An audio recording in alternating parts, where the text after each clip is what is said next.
Romans 3 through 5, it kind of was broken into different sections. And if you were following it, Paul was kind of going, this is my point. And he'd be like, but wait, that's not my point. My point is this. And he was kind of moving back and forth. But in 3 through 5, I think Paul was actually saying the most important piece that we have to have revelation on from the Lord. And that is that we are actually, as Christ followers and as people that have been born again, we're actually free from sin.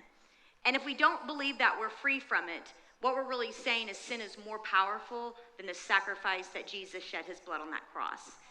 And there's nothing more powerful than that. And so Paul spent several chapters going, I want you to quit feeling the weight of this sin, because a lot of people really live under this feeling that they're not good enough and that they're a sinner, and then they just feel really bad about themselves and they make all these mistakes, and it was like how I was when I was a kid. Am I going to make it to heaven because yesterday I told a fib? And you're dealing with this sin issue. And Paul was talking to the church in Rome, actually, where there was sin on the rampant, and he was going, everybody, if you follow Jesus and you've given your life to Christ, his sacrifice, the blood that was shed for his life, was enough to free you from sin for all eternity.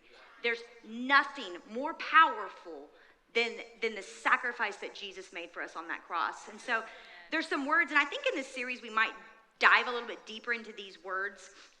But sometimes you hear this word in church, and the word is justification. Well, what does justification means? It means that because of Jesus' sacrifice, you were justified. You were made righteous.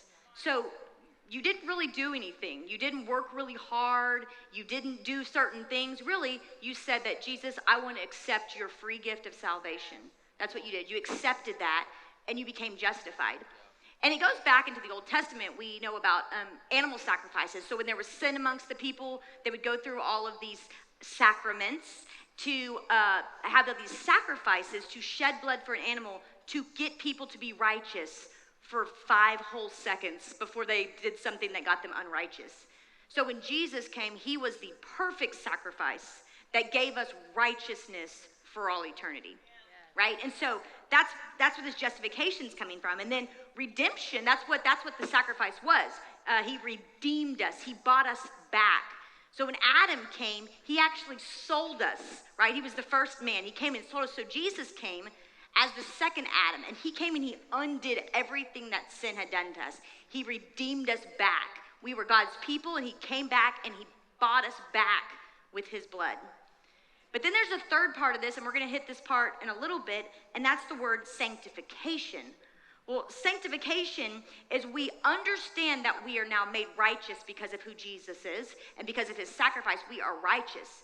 But sanctification is the process for allowing the Holy Spirit in his life that we've given surrender to and full access to, sanctifying us to become fully and completely like Christ, to become like our Father. That's what Jesus did when he came here. He said, I'm coming here to only do what my Father did and only say what my Father say because I'm his child. And so sanctification for us is going, because Jesus has justified all of our sin and he's now redeemed us and brought us back into we're his children now. We're kids. And we're being sanctified, and we're learning how to be like our Father.